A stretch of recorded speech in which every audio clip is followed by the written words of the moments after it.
Kenapa tak boleh ni? Kena sabar. Nak lagi bulan puasa ni. Aduh, susahlah, Nek. Nenek tunjuk pegang.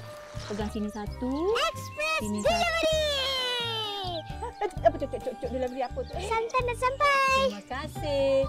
Jomlah buat ketupat dengan nenek. Tapi saya tak pandai lah, Nek. Nenek, boleh saya tolong juga? Boleh. Mari. Jadi ke? Mestilah jadi. Nenek mesti suka. Kita buat ketupat istimewa untuk Nenek. Untuk makan. Apa lagi? Aisyah nenek dah. Nenek empau. Nenek apa? Nenek apa? Wah! Ni yang nenek sayang ni. Dah, semua beratur. Kenapa, Nek? Nenek nak bagi duit raya. Yeay!